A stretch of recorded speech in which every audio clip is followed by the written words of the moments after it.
The night Meng Tingzhou's childhood sweetheart Qingmai returned to the capital, he gave me two choices: first, to be his secondary wife of equal status; second, to divorce him amicably. I chose the latter, but as I sat down to write the divorce papers, I found out I was pregnant, so I said nothing. Instead, I slipped him a dose of irreversible infertility medicine. The next day, I packed my bags and returned to Lingzhou, disappearing without a trace ever since.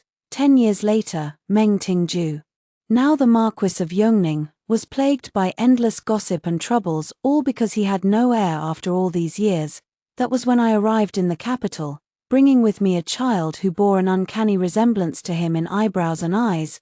I rented a small shop in the west market of the capital. It was the 10th year since our divorce, and I was back in the imperial city once more. The reason I came was that Zhong's tutor had come to me, saying he had never met such a gifted student in his life. At the tender age of 9, the boy could compose poems and write political essays that cut straight to the heart of the current issues, every word a gem of wisdom. The tutor said the child had a future as bright as the stars, and if at all possible, I should take him to the capital to find better teachers, lest this rare talent be wasted. I replied, very well. I went back home, counted my savings, converted all my assets into silver, made simple preparations, then hired a carriage and traveled 1,000 miles to the capital. Upon arrival, I rented a small courtyard in the west of the city and leased a shop, planning to run a small business there for a living. Everything was done in little over a month, swift and efficient. Because I had always known this day would come sooner or later, on our way back from enrolling Zhong in the academy, I rested my chin on my hand, lost in thought. Zhong lifted the corner of the carriage curtain, gazing out with curious eyes. We were on Zhuqiu Avenue, the bustling heart of the capital, where powerful nobles gathered in droves. Fine horses pulled ornate carriages past us. Young lords and noble ladies were dressed in luxurious silks, and even the servants following them were neatly attired and well-groomed. I spoke suddenly. Zhong, do you like it here? He nodded vigorously. I love it. We had lived in Lingzhou before, a land of fish and rice, abundant and prosperous, but it was far from being as wealthy and magnificent as the imperial capital. The carriage rumbled past the Marquis of Yongning's mansion, its beams carved with intricate patterns and painted in vibrant colors, exuding an air of grandeur and splendor. I pointed at it. What if Mother makes you the master of this mansion one day? Would you like that? He turned to look at me, his eyes wide with disbelief. How could that ever be possible? Mother always keeps her promises. Though Zhong still looked confused, he saw the absolute certainty and earnestness in my eyes, so he nodded in agreement. Okay. I curved my lips into a smile. After all, he was the son of Meng Tingzhou, the Marquis of Yongning, his only son, too. 12 years ago, I married Meng Tingzhou as his lawful wife. He was the third son of the Marquis of Yongning. His two elder brothers were both accomplished men. One was a brilliant scholar serving in the imperial court, the other was the commander of the imperial secret police, a loyal hound of the emperor. By all rights, the title of Marquis should never have fallen to him. He should have lived his life as a carefree, idle noble. But for me, this marriage was the highest of high. My parents had passed away when I was young, leaving me weak and without anyone to rely on. So I had come to the capital to seek refuge with my cousin aunt, who was married to the Minister of Rights. Meng Tingzhou was on close terms with my cousin, and often visited the minister's mansion. As time went by, he and I became well acquainted. We both loved playing the qin, and would often practice together in the bamboo grove. Seasons came and went, flowers bloomed and faded, and gradually, affection grew between us. One day, after we finished playing a piece, I suddenly bid him farewell. I'm sorry, young Master Meng. I handed him a qin score I had cherished for many years. Today may be the last time we meet.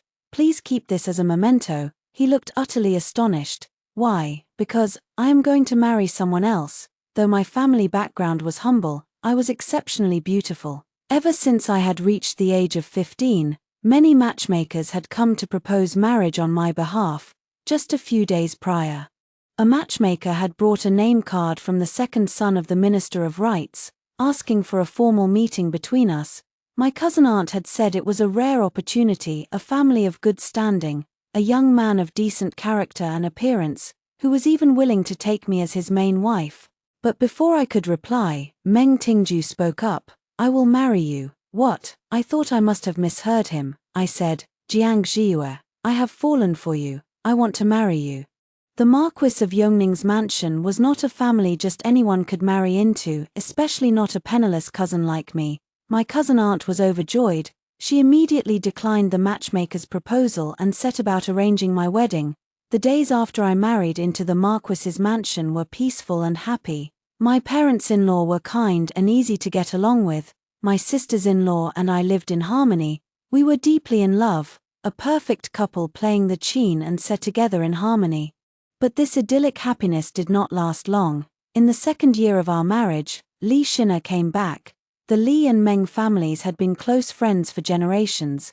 Li Xina and Meng Tingju had grown up together as childhood sweethearts. When she was 12 years old, her father had angered the emperor and been demoted, forcing the entire family to move to Linen. Over the years, they had lost all contact with the Mengs. Now, the emperor had remembered his old friend and restored the Li family's official position. One day, Meng Tingju returned home from his official duties and ran into Li Xina on the main street. She had shot him a glance filled with resentment and longing, hesitated as if she had something to say, then walked away quickly. That single glance was enough to make him lose his appetite and toss and turn sleeplessly for days on end. "I want to take Li Xina as my secondary wife of equal status." Meng Tingju said these words while I was embroidering a sachet for him.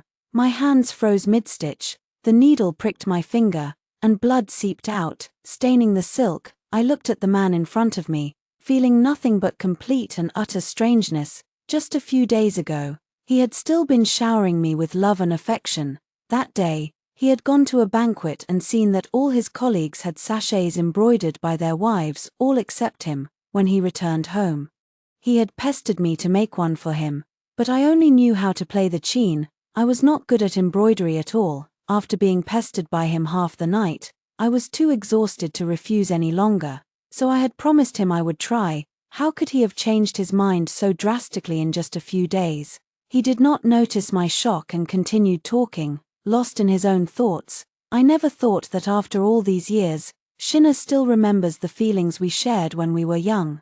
She hasn't married anyone to this day. When I saw her, I felt so guilty, so I must make it up to her. Li Xina had moved away with her father when she was 12. I had come to live with my cousin aunt when I was 13 and met Meng Tingju then. I knew nothing about their past, so why did I have to be the one to suffer the wrong, just to make up for her? Meng Tingju took my hand, trying to soothe me. "It's all right, Zhiyue. She will only be my secondary wife of equal status. She has a straightforward personality, she speaks her mind, but she is not a bad person. Once she enters the mansion, I'm sure you two will get along well." I did not need to wait for the future to find out.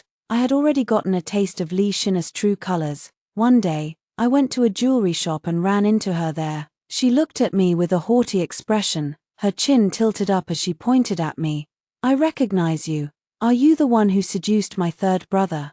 I was forced to take a step back. I did not seduce him. "Ha, who would believe that?" She let out a sneering laugh, her tone aggressive and sharp. "With your lowly, destitute background, if you hadn't used some cheap, seductive tricks, how could you have possibly climbed into a noble family like the Mengs? Do you even know how to write the words integrity and shame?" My train of thought snapped back to the present. Meng Tingju was still talking, rambling on about his vision of the future. "Zhiyue, you can rest assured even after Xina enters the mansion, my love for you will not diminish in the slightest." I cut him off, asking coldly, "What if I refuse?" "Refuse?" He frowned, his voice sharp with reproach. "Can't you be a little more sensible? Can't you think of me for once? Now that Master Li has been restored to his official position, Xina's social status is higher than yours. Are you really going to make her suffer the humiliation of being a concubine? If you refuse to accept this arrangement, then the only other option is a divorce. I'd like to see where you can go without me." With that, he turned on his heel and strode away. I turned my back to him, closing my eyes tiredly. "Very well, then let us divorce. 3. The small study was cold and quiet.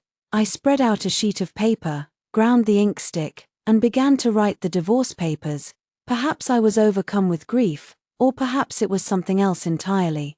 The dinner that had been sent to me sat untouched on the side table. I had no appetite at all. The greasy smell of the food filled my nostrils, and I felt a sudden wave of nausea. Retching violently, Xiaotang, my loyal maid who was also skilled in medicine, seemed to sense something was wrong. She grabbed my wrist and felt my pulse. As expected, her voice trembled as she spoke. "Madam, you are with child." She was overjoyed. "Your position in the Marquis's mansion is secure now." My heart skipped a beat. Poor child. Why did you have to come now, of all times? Even if I stayed, what kind of life would we have? Not only would I have to endure your father, the scoundrel who could never be faithful to one woman, but I would also have to deal with Li Shina, who was far from being an easy opponent. Her family background and her history with your father both overshadowed mine. What kind of future would we have? Xiaotang was so happy she burst into tears. She made a move to run outside. "This servant will go tell the Marquis and the old madam at once. They will stand up for you." But I shouted at her to stop. "Stand right there. Do not take another step. This is a secret between you and me. Not a word of this to anyone else." I sat in silence all night, listening to the patter of rain against the window panes. If I divorced him and quietly got rid of this child, Meng Tingju would never know the truth, let alone feel any guilt, in the end. Only I would be left hurt and broken. I could not let it end like this. I could not swallow this humiliation without getting my revenge. The rain continued to fall softly, and a plan slowly began to take shape in my mind. The next day, Meng Tingju walked into the small study. "I heard from the servants that you've thought it over." "I have." He had assumed that, with my parents dead and no one to rely on, I would never bear to leave the security of the Marquis's mansion. "Good. I knew you were the most reasonable person, Zhiyue." His words trailed off mid-sentence. He stared in shock as I handed him a letter of divorce, along with 2 cups of tea, my expression calm and composed. "Drink this cup of tea, and our marriage will be over. All the love and affection between us will be severed forever. Rest assured, after the divorce, I will return to Lingju. My ancestors left behind some modest property there, which will be more than enough to support me. I will never set foot in the capital again to be an eyesore to you and her." "Why are you being so stubborn?" Meng Tingju looked confused and frustrated. "Shina has already agreed to the arrangement. If you would just apologize and promise to get along with her peacefully, you can still remain my wife." But I did not waver for a single moment. I lifted my cup and drained the tea in one go. "I heard you have a divided heart, so I have come to sever our ties completely." Then I pushed the other cup toward him. "The story of your reunion with your childhood sweetheart Li Shina has already spread throughout the capital. The common people are all praising you, Meng Tingju, as a man of great loyalty and righteousness, a true gentleman. But now, you're hesitating and dragging your feet. This is not the behavior of a gentleman. So, please, drink up." Very well indeed." He was filled with resentment, his hands clenched into tight fists. After a moment of hesitation, all he could manage to say were bitter words spoken out of spite. "Jiang Zhiyue, you have grown accustomed to the luxurious life in the capital. Do not come crying to me when you regret this decision later." With that, he lifted the cup and drank the tea in one gulp. Little did he know, I had already slipped a generous dose of colorless, tasteless, irreversible infertility medicine into his tea. For years, I had lived in the capital as a dependent, swallowing my pride and enduring endless grievances, but before I left, I had finally done something truly great, even if it was done in secret. With my head hung low in shame, I opened a Qin studio, making a living by teaching people how to play the 7-string zither. Thanks to my superb skills, I soon gained a small reputation in the neighborhood. All my students knew I owned a jade-framed Qin. It was a family heirloom passed down from my ancestors, the only one of its kind in the world. They said its strings produced clear, melodious notes that sounded like music from heaven itself. I cherished it dearly, polishing it every single day, yet I had never played it in front of anyone. When people asked why, I would only shake my head. Once upon a time, I played asterisk phoenix seeking the phoenix asterisk on this tune in a forest, and fell in love with a young man over that one tune. Sadly, we later broke off all ties. The day I left, I swore I would never play this tune again for the rest of my life. The story spread far and wide, and many people flocked to the tune studio to see the commotion. But I wore a veil hat every day, never showing my face. The more mysterious I was, the more people were eager to uncover the truth. Some even compiled a list of all the renowned tune players in the capital, setting up bets on who the mysterious tune teacher could be. Meng Tingju was among the names on that list. Speaking of him, he had become quite the famous figure in the capital recently, with everyone talking about him. Over the past 10 years, the eldest young master of the Meng family had been gravely ill, and the second young master had been struck by a poisoned arrow while arresting a criminal and passed away. Thus, the family title had unexpectedly fallen to him, the third young master. Unfortunately, it seemed the Meng family's ancestral graves had been cursed. This third young master also suffered from some hidden ailment. He had married 2 wives in succession, yet had not fathered a single heir. Old Madame Meng planned to let him adopt a child from either the eldest or second branch to carry on his lineage. He was utterly desperate, consumed by anxiety. The common folks would chat about it over tea and melon seeds, relishing the gossip. Adopting a child is no match for having one of your own blood, is it? Exactly. A man who can't have children is no different from a duck that can't lay eggs. He'll toil away his whole life, only to end up working for someone else. Early in the 6th lunar month, the imperial examination results were announced, and the capital was bustling with excitement. Rumors had it that Jingyan Temple was extremely efficacious for praying for academic success. Every year, many successful candidates would climb the mountain to fulfill their vows. Hoping to share in that good fortune, I decided to visit the temple as well. Inside the main hall, I held incense sticks in reverence, bowing devoutly before the divine statues. First, I prayed that Zhong'e would have a bright future ahead of him. Second, I prayed that my long-cherished wish would be fulfilled. Never did I expect the gods to answer my prayers so quickly. As I left the temple and reached the halfway point down the mountain, the carriage ahead of me suddenly came to a halt. Inside the carriage, an elaborately dressed old lady had fainted on the spot, unconscious. Several maids scrambled to lift her out, while 2 young ladies accompanying her burst into tears in panic. It turned out she had suffered a heart attack from the exhaustion and jolting of the journey. But this was a desolate mountain path halfway up the hill. There was no way to find a doctor anywhere nearby. A human life was at stake. I grabbed Xiaotang's hand and hurried forward. Don't panic, my maid knows some medical skills, she'll be all right. The group quickly made way for us. Xiaotang always carried silver needles and emergency medicine with her. She moved swiftly, feeling the old lady's pulse, applying the needles, feeding her medicine, and then giving detailed instructions on how to care for her. Before long, the old lady took a long, relieved breath and slowly regained consciousness. Grandmother, the little lady threw herself into her arms. It was these 2 kind ladies who saved you. The other noble lady bowed to us. May I ask the names and residences of our 2 benefactors? My father will pay a personal visit to express his gratitude another day. I recognized this old lady. She was the wife of Marquis Yunyang, who had been on close terms with Meng Tingzhou's mother for years. She used to visit their mansion frequently, so she had certainly seen both of us before. Worried about being recognized, I pulled my veil hat tighter, covering my face completely. You are too kind, your ladyship. We just happened to pass by and lent a helping hand. It was merely a trivial matter, not worth mentioning. I bowed to take my leave. I have a young son waiting for me at home. I really cannot linger here any longer.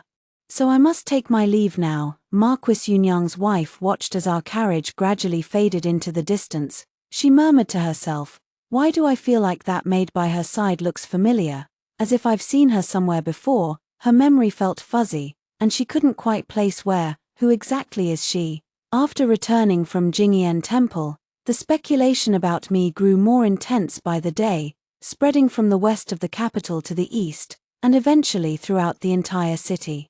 I figured that if these rumors could spread all over the capital, they would surely reach Li Shin's ears as well. to be on the safe side, I no longer sent Zhonga to school. Instead, I hired a private tutor for him and kept him by my side at all times. One night, after seeing off my last batch of students and tidying up the Qin studio, I was ready to head home. Suddenly, a group of people burst through the door. A woman led the charge, her voice shrill with anger as she pointed at me. "How dare you call yourself a Qin teacher? You're nothing but a fraud. My child was humiliated in public because of you, laughed at by everyone. If you don't give me a proper explanation today, I'll tear this studio down to the ground. Do not spout such slanderous lies." I raised my voice, indignant. "Everyone here, my neighbors, my students, can vouch for my Qin skills. If you truly have a clear conscience, then come with me to the government office. The truth will speak for itself there." She was strong, grabbing me by the arm and trying to drag me outside forcefully. Mother! Zhonga tried to protect me, lunging forward to bite her hand, but several burly men behind her grabbed him by the arms and easily threw him to the ground. In the chaos of the struggle, my veil hat fell off. The moment she caught sight of my face, her eyes widened with certainty. She shouted at the top of her lungs to her accomplices, "What are you all waiting for? Break this place apart." Then she turned to the crowd of onlookers, yelling maliciously, "Do you think a widow and her son could have settled in the capital so easily? She must have slept with countless men behind closed doors. Isn't that right?" The air was filled with the sounds of shouting, smashing, crying, and the murmurs of the crowd. A chaotic cacophony. In the blink of an eye, a figure darted through the crowd, leaping in front of me in a flash. The troublemaking woman was kicked to the ground with a single blow. "How dare you?" he roared in anger, his voice thunderous. "I, the Marquis, am here. Who dares to act recklessly?" Meng Tingju. He had heard the recent rumors, but had never been certain until today, when that woman had torn off my veil hat and revealed my face. Only then did he finally confirm his suspicions. The troublemakers were dragged off to the government office, and the crowd of onlookers was dispersed. The commotion gradually died down, leaving only the three of us standing there. After all these years apart, seeing each other again felt strange and unfamiliar. He rubbed his hands nervously, his tone awkward and stiff as he spoke up. "Zhiyue, were you frightened just now?" I didn't answer, stepping past him directly and taking our son's hand. "Zhonga, let's go home."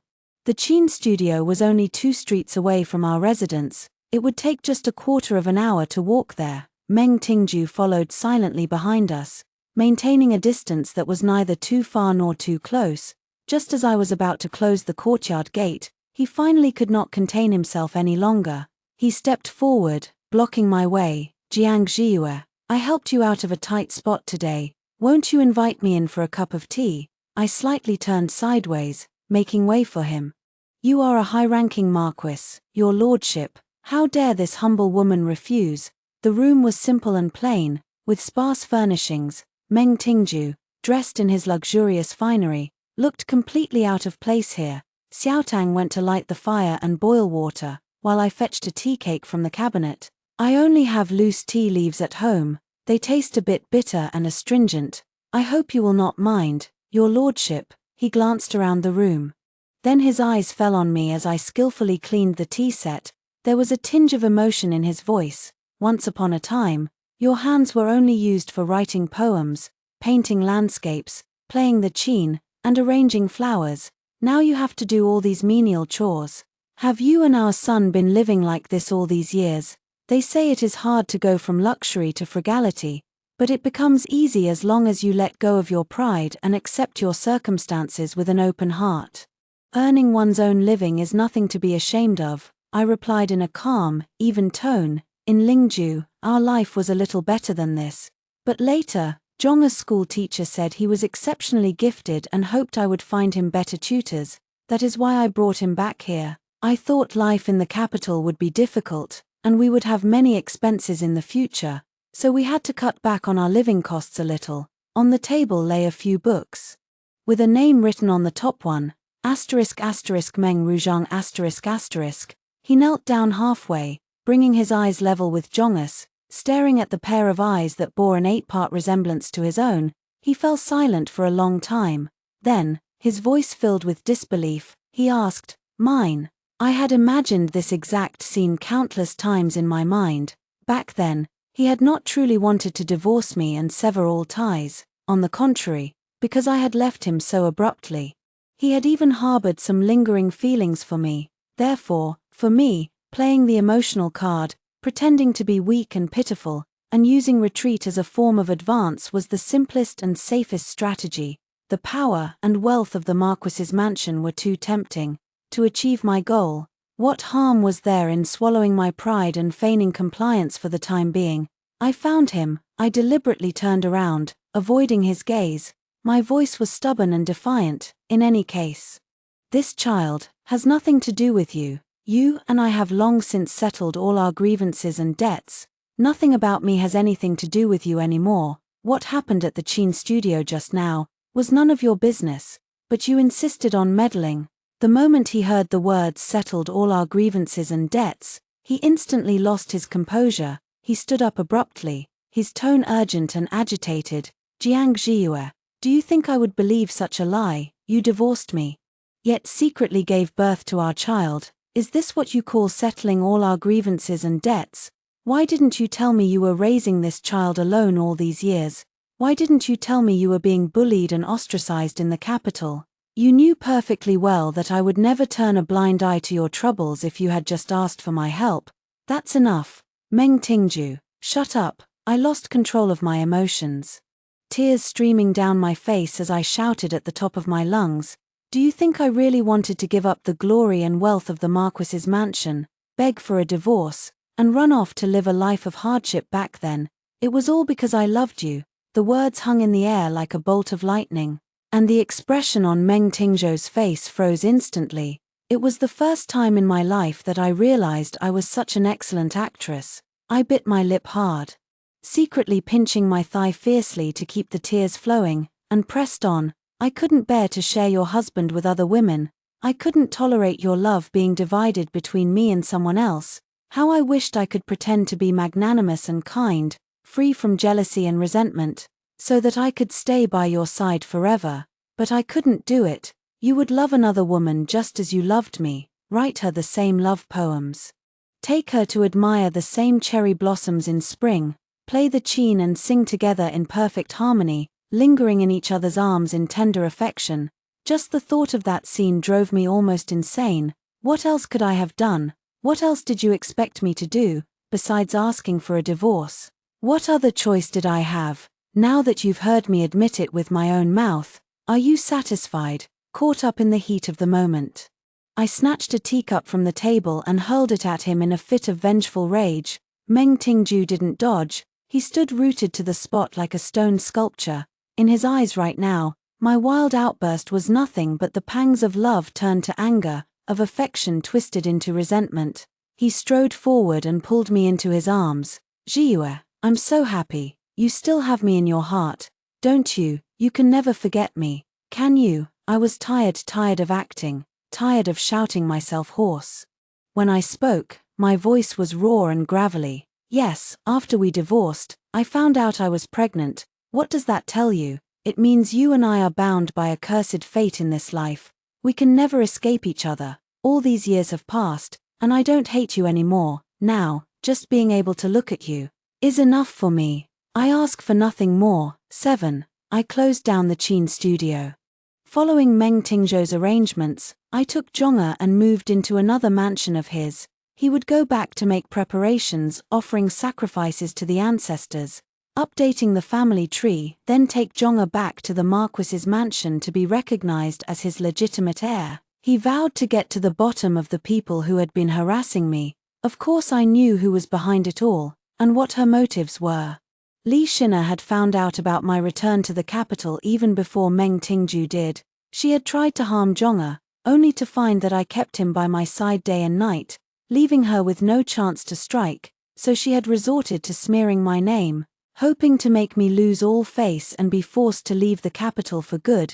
But the investigation was abruptly dropped halfway through. Meng Tingju had already found all the witnesses and evidence. He had gone to confront Li Shina, and the two of them had had a bitter falling out, screaming at each other until their faces turned blue. He had called her a venomous woman with a heart of snakes and scorpions. She had hurled back that he was a fickle man who couldn't keep his word. In the middle of their quarrel, Li Shina had suddenly collapsed to the ground. The mansion's physician had felt her pulse and discovered that she was already pregnant. The arrival of 2 children in quick succession had left Meng Tingju so overjoyed that he didn't know what to do with himself. One day, when Meng Tingju came to Shueyun courtyard, there was a look of unease on his face. I poured him a cup of tea, and his hands trembled twice as he took it, nearly spilling the tea all over himself. He opened his mouth several times, but each time the words died on his lips. I put on a look of understanding and concern. "What's wrong, my lord? You seem to have something on your mind. It's about the Marquis's mansion. I originally planned to bring you and Zhonga back these days, but something unexpected has come up." A flash of guilt crossed his eyes. "Shina is pregnant. You know how hot-tempered she is, and now that she's carrying a child, she can't stand any excitement. I'm afraid we'll have to put off your and Zhonga's return to the mansion for a while longer. We'll wait until she gives birth safely. Then I'll send for you both. Is that all right?" I had known it would never be that easy. Before I could say a word, Zhonga had already stepped forward and tugged at his sleeve, peering up at him with a cautious look. "Father, now that you're going to have a little brother or sister, will you stop loving me and mother?" "Of course not." Meng Tingju picked the child up and held him high in the air. "You, and your little brother or sister, you are all my flesh and blood, in my heart. You are all equally precious to me." I felt a wave of nausea rise in my throat, but I forced 2 tears to roll down my cheeks, putting on a look of tender longing and reluctance. "All right, as long as you never forget me and Zhonga, we are willing to wait for you for as long as it takes." He let out a long, relieved breath. Over the past 10 years, he had more than enough experience dealing with Li Shina's tantrums. He had thought that convincing me to wait would take a lot of time and effort, but he had never expected me to be so understanding and reasonable. It took him by surprise and filled him with a faint sense of guilt. People are always insatiable. When they stand on one shore, their eyes are always fixed on the scenery across the river. After making his vow, Meng Tingju left in a hurry, the moment the door closed behind him. Zhonga and I immediately dropped the masks we had been wearing for so long. "Mother, was he telling the truth just now?" I shook my head. "I don't know, but I can tell you a story." He looked at me, his eyes full of curiosity. "What story?" "Before I divorced your father, he said the exact same thing to me. He told me that even if he married Li Shina, I would still be his wife, and he would never treat me unfairly in any way. But look at us now. Li Shina has been so aggressive, smearing our names and trying to drive us out of the capital. Your father knows the truth, but he refuses to clear our names, not even punishing her in the slightest. So now, do you still believe his words, that you are just as precious to him as his other child?" Zhonga shook his head firmly. Then he walked over to the table, spread out a book, and sat up straight, looking like a little adult. "Mother, I understand. We must take our fate into our own hands. We can never rely on anyone but ourselves. Even if we never go back to the Marquis's mansion, I can study hard and pass the imperial examinations. I will make a name for myself and give you a bright future." I stroked his head and smiled. "My good boy." 8. After that, Meng Tingju came to visit Shueyun courtyard every now and then, just to sit and chat. It wasn't that he cherished our past love so much, it was that life in the Marquis's mansion had become utterly suffocating for him. Li Shina, emboldened by her pregnancy, had become more and more arrogant and unreasonable, and Meng Tingju, afraid of upsetting her, dared not say a single word against her, letting her vent her anger on him however she pleased. Every time he came to see us, faint scratch marks could be seen on his neck. To cover them up, he had to wear high-collared robes even in the scorching heat of the dog days of summer. I, on the other hand, was always understanding and gentle, helping him apply ointment to his wounds. "If it's too hard for you, my lord, you don't have to come to see Zhonga, we understand." He grabbed my hand tightly. "How could it be hard? Tell me, are you suffering any grievances living here? If there is anything you are lacking these days, just tell me, and I will get it for you at once." I pulled my hand out of his grasp, subtly but firmly. "If you really want to help me, I would like to have your jade pendant, although I was not short of money." My social status was low, in a place like the capital, where power and influence meant everything, I always ran into obstacles whenever I tried to get things done, but with a token from the Marquis's mansion in my possession, things would become much easier, whether I was taking Zhonga to visit the great scholars of the capital, or hiring private investigators to look into the suspicious things Li Shina had been up to behind the scenes. Half a year later, Li Shina gave birth to a baby boy, whom they named Meng Ruyu. The entire Marquis's mansion was filled with joy and celebration, with lanterns and colored streamers decorating every corner of the estate.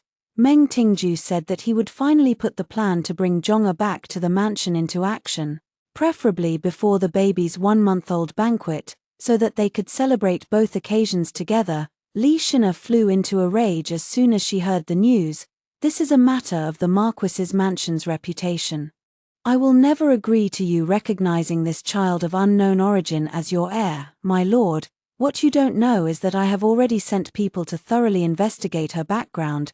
She had gathered all sorts of evidence, making a huge fuss about it, vowing to make Meng Tingju see my true colors once and for all.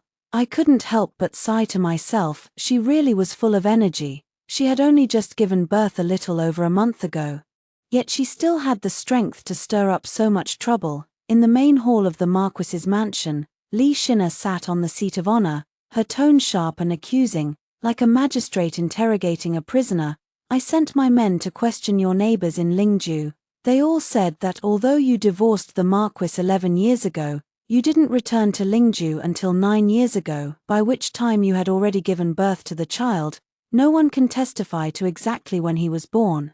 As far as I know, the journey from the capital to Lingju takes no more than 3 or 4 months.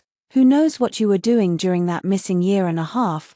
I recalled the events of that year, then spoke up calmly, explaining everything in detail. I didn't find out I was pregnant until the 3rd day after we divorced. When I was already on my way out of the capital, the carriage ride was bumpy, and I was suffering from severe morning sickness, so I had to travel very slowly. Then, halfway through the journey, we encountered a massive flood in the south.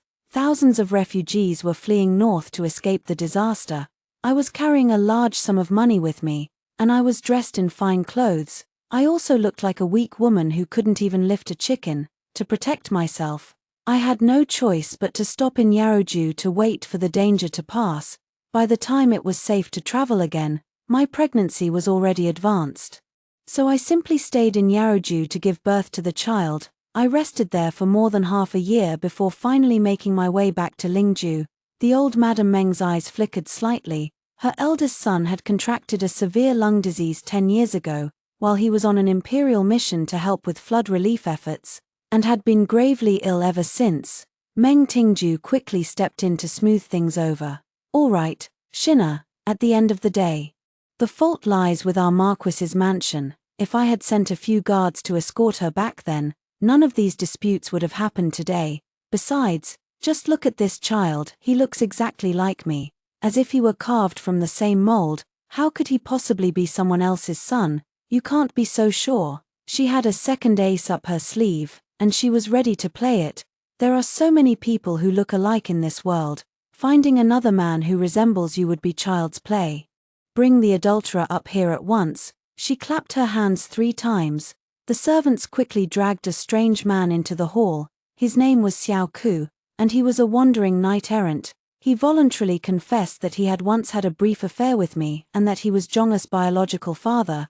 He described their illicit relationship in vivid, salacious detail. Madame was traveling alone when one evening, as the sky grew dark, some bandits saw that she was only accompanied by a maidservant, defenseless and vulnerable. They tried to assault her. Fortunately, I happened to pass by and saved her from danger. To thank me, she invited me to a restaurant for a drink. It was that night. Madame had too much to drink, and she mistook me for the Marquis of Yongning. That was how we ended up having a night of passion, and that was how this child was conceived. He looked up, and to everyone's shock, his facial features bore an uncanny resemblance to Meng Tingzhou's. Xiao Ku turned to look at me, his voice filled with righteous indignation. Madam, I thought it was just a moment of drunken confusion on your part, but I never dreamed that you would give birth to my child. I never dreamed that you would bring him to the capital and try to pass him off as the Marquis's son, all just to climb the social ladder and enjoy the wealth and glory of the Marquis's mansion." I frowned deeply and took a step back, looking shocked and appalled. "You're spouting nonsense. I have never laid eyes on you in my entire life." His voice rose a notch, loud and clear, echoing through the hall. "Xianxia, can you say that with a clear conscience, if we were truly strangers? How could I possibly know that you have a plum blossom-shaped birthmark on your waist?" I let out a gasp of horror, my face turning pale. "You're lying." Crash. Meng Tingju lost control of his emotions, slamming his teacup down so hard that it shattered into 100 pieces. For such an intimate, private detail to come out of a stranger's mouth, who could possibly believe that I was innocent now? The hall was on the verge of descending into chaos, when the old Madame Meng slammed her walking stick on the ground, her voice ringing out sharply, silencing everyone.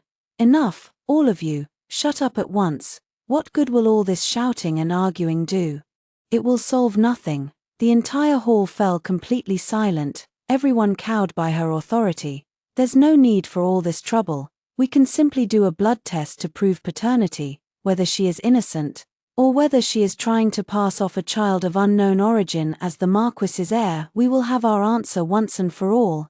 Send word to all the elders of the Meng clan. In 7 days' time, I want all of them to come to the Marquis's mansion to witness the test for themselves." To prevent me from tampering with anything, old Madame Meng took Zhong'er away from me for these 7 days, keeping him under close watch alone. He had never left my side since birth.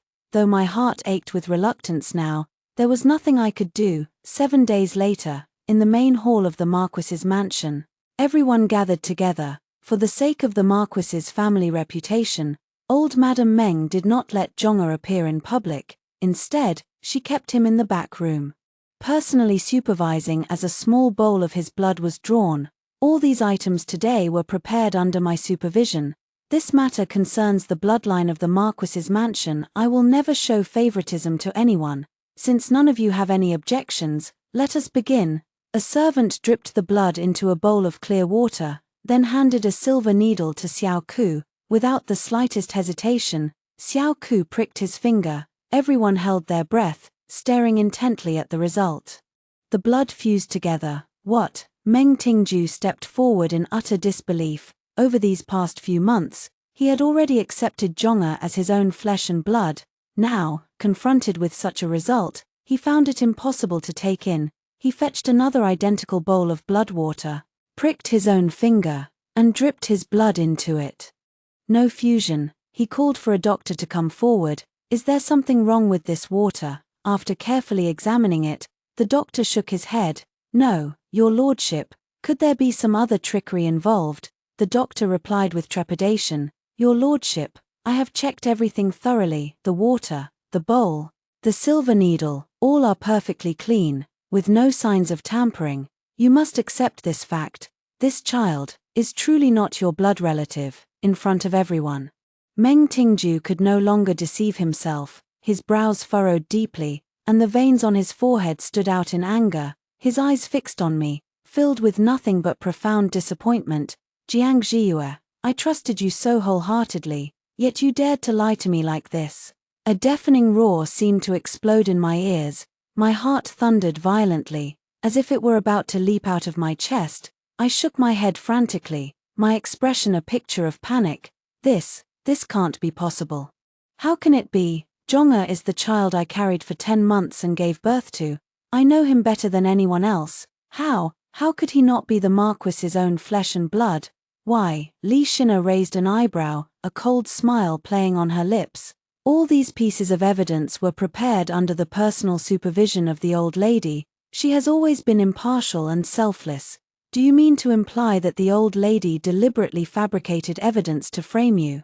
Or are you simply refusing to accept this irrefutable proof? The blood in my veins turned cold in an instant. I shook my head, stumbling back a step, my legs giving way beneath me as I nearly collapsed to the ground. Regarding the identity of this child, I truly have no way to refute this. All the elders here have witnessed it for themselves, in the full view of everyone. The evidence is conclusive. What else do you have to say for yourself? she laughed wildly. Tears almost spilling from her eyes. What so-called legitimate son lost to the outside world? He is clearly nothing but a bastard, a mongrel. Xianxia lusted after wealth and status, so she risked everything to confuse the Marquis's bloodline. A shameless woman like her deserves nothing less than to be dragged away and drowned in a pig cage. Someone, come at once, drag this vile woman away to meet her fate. Bang! The main door was thrown open, in an instant. Bright sunlight streamed in, dazzling everyone's eyes until they stung. But the ones who entered were not the mansion guards sent to arrest me, they were the servants of the Marquis's mansion. A wet nurse held a newborn baby in her arms, while another servant led Zhonga forward. Grandmother, father, mother. He stepped forward and bowed respectfully. Meng Tingzhou's expression was complicated, and he did not know what to say. I knelt down halfway, pulling him into my arms, and asked softly how he had eaten and slept these past few days, whether he had been frightened. He shook his head.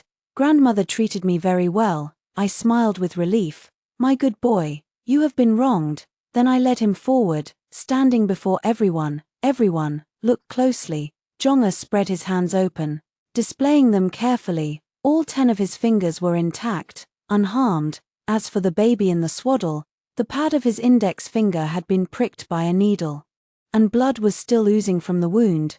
Li Xina finally realized that something was terribly wrong. Her eyes widened with rage, and she glared at me fiercely. Look here. I nodded toward the bowl of water on the table. My tone was calm and nonchalant, as if discussing something trivial. The blood we tested just now, it was your child's blood, and you have admitted it with your own mouth. The reversal came so suddenly that the huge hall fell into a deathly silence. Xianxia. Her voice cracked with fury. You tricked me, you set me up. Yes, I nodded calmly, without any trace of guilt. If you truly had a clear conscience, what harm would a little trick like this have done to you? Before the blood test, I had sought an audience with old Madame Meng. She had a habit every month on the 15th day. Without fail, she would go to the small Buddhist hall to chant scriptures and pray for blessings.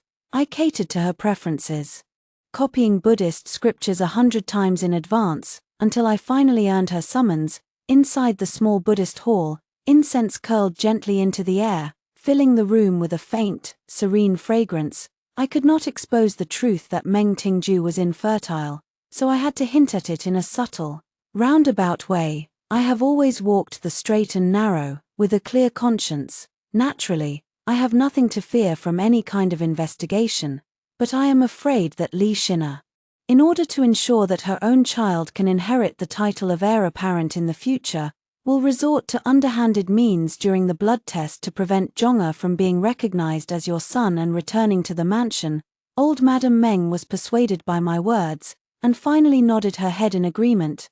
Doubts had already lingered in her heart for a long time. 10 years. This child had not come earlier, nor later. He had been conceived precisely at the time when I had just returned to the capital. If it was a coincidence, it was far too much of a coincidence for anyone to believe. The spies I had bribed earlier had uncovered the truth. Li Xina and Xiao Ku were old acquaintances. Years ago, she had accompanied her father into exile after he was demoted from his official post, moving to Linen. During that time, their family had suffered countless snubs and humiliations, and had even been ambushed and targeted by political enemies along the way. It was Xiao Ku who had come to their aid, taking pity on their plight.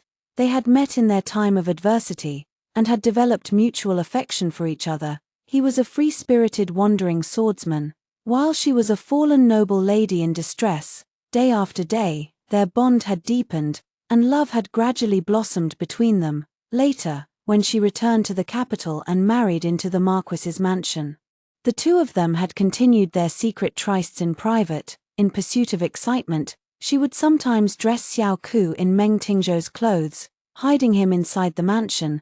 They would meet secretly at night, and she would sneak him out before dawn broke. After all, the two men were of similar height and appearance. Even if a servant occasionally caught a glimpse of a vague figure, they would never have suspected anything amiss. After I returned to the capital, Li Xina had feared that her position would be threatened. In her desperation, She had turned to Xiao Ku, who bore a striking resemblance to Meng Tingju, and begged him to father a child with her. Xiao Ku had adored her for many years, and was naturally willing to obey her every command, helping her to fabricate false evidence and frame me for her crimes. After I left the Marquis's mansion all those years ago, many of the servants who had once waited on me had been transferred to Li Shina's service. It would have been no difficulty at all for her to find out about the birthmark on my body. Xiao Ku realized that the situation had taken a turn for the worse, and that he was trapped. He tried to use his lightness kung fu to escape with Li Shina, but as early as the night before, Xiao Tang had secretly added muscle-relaxing powder to his meal. Now, he was completely powerless to resist, forced to watch helplessly as the mansion servants restrained him, tying him up tightly with ropes. A servant entered the hall, carrying a tray with a single flower placed upon it. The petals were a deep, vivid red, brilliant and striking in color. In the southern border, there is a flower known as the red peony root. It contains a mild toxin. When ingested, it temporarily alters the activity of one's blood, causing it to fuse with the blood of any other person. As I explained, I collected 3 bowls of blood from Xiao Ku's wound, handing them to Meng Tingju and Xiao Tang respectively, keeping the last bowl for myself. An absurd and shocking scene unfolded before everyone's eyes. The blood of the 3 of us, Meng Tingju, Xiao Tang, and me, when mixed with Xiao Ku's blood, without exception, all of it fused together perfectly. I then asked the doctor to perform the blood test once more. This time using the blood of Meng Tingju and Zhong'er. Meng Tingju stared fixedly at the result in the bowl, before finally speaking up with great difficulty, his voice heavy with emotion. He looked at Zhong'er and said, I was wrong about you earlier, my son. Zhong'er turned away from him, hiding behind me, refusing to acknowledge his apology. He had endured so much grievance and injustice these past few days. Now, he had finally been proven innocent, his true identity restored. Everyone else had doubted him, but I had always believed in him. I turned to look at Li Shina, a bright, triumphant smile spreading across my face. You went to such elaborate lengths to stage this entire farce today. Your only goal was to ruin the reputation of our mother and son, to prevent my son from being recognized by the Marquis as his own. That way, your bastard child with Xiao Ku could pass himself off as legitimate, inheriting everything that belongs to the Marquis in the future. But in the end, all your elaborate schemes have failed. You have outsmarted yourself, and your every trick has backfired.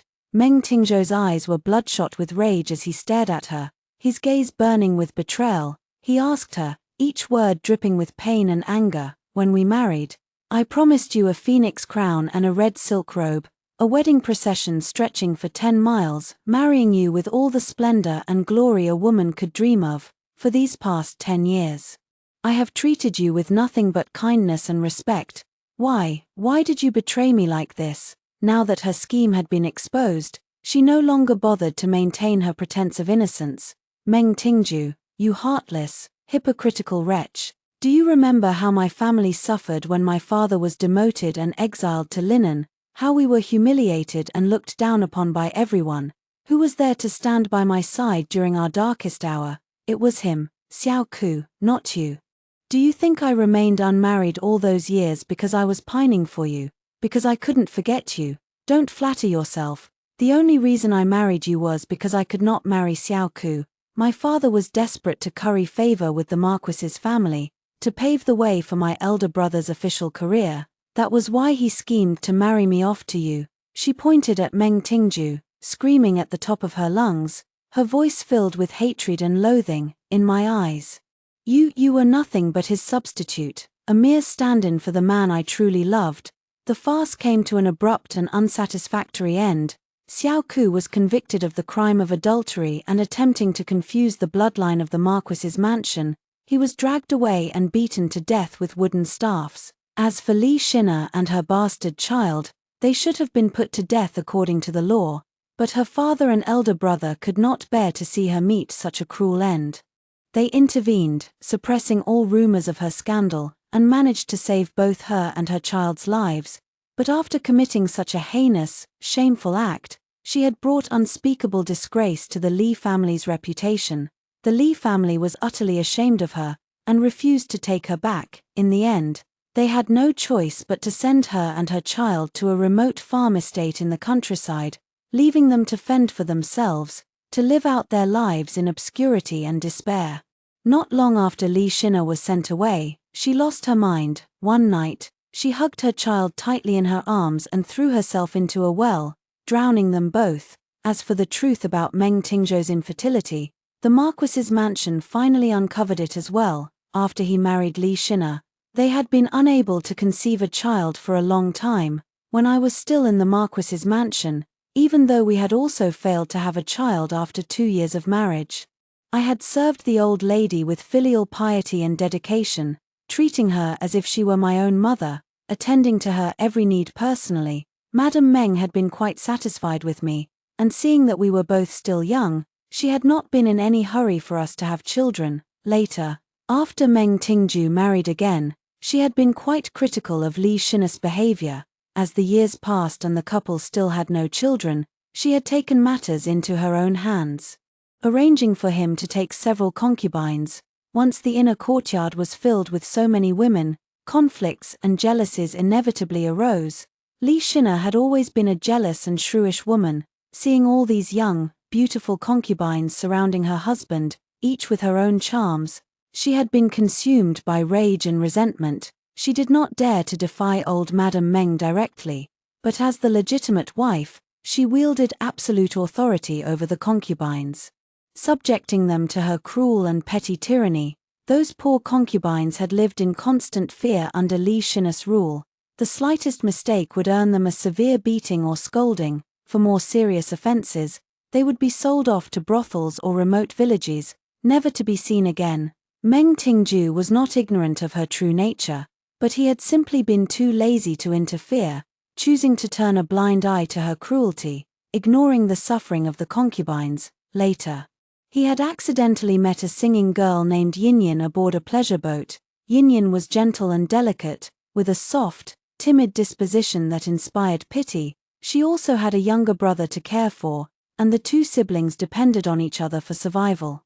To protect her from Li Xina's brutal persecution, Meng Tingzhou had secretly taken her in, hiding her away in a secluded mansion on the outskirts of the capital. He had kept her as his secret mistress, showering her with wealth and luxury, everything she could ever want except for the one thing she desired most, the official title of a marquis's wife. No matter how hard Meng Tingzhou tried to cover his tracks, he couldn't avoid slipping up sooner or later. Li Xina was consumed by rage. But with guards and servants posted at the mansion in the outskirts of the capital, she couldn't lay a hand on him directly, so she waited until his younger brother snuck out of the mansion one day to play, then had him seized and beaten half to death. Yinyan nursed a bitter grudge. She knew that the thing Li Xina cared about most, the thing she was most desperate for, was an heir, to dash Li Xina's hopes completely. She sought out a wandering folk doctor and bought a dose of medicine that would render a man permanently infertile. Then, the next time Meng Tingzhou came to visit her, she slipped the entire packet of powder into his tea. The infertility medicine I had used on him all those years ago had been secretly prepared by Xiaotang. It had been done with extreme secrecy, leaving no trace behind, and it had all happened so long ago. Thus, when the investigation into Meng Tingzhou's infertility finally came full circle, the blame ultimately fell on his concubine. 12. The truth came to light at last. Meng Tingzhou had never imagined that he would be betrayed and plotted against by the two women he loved the most.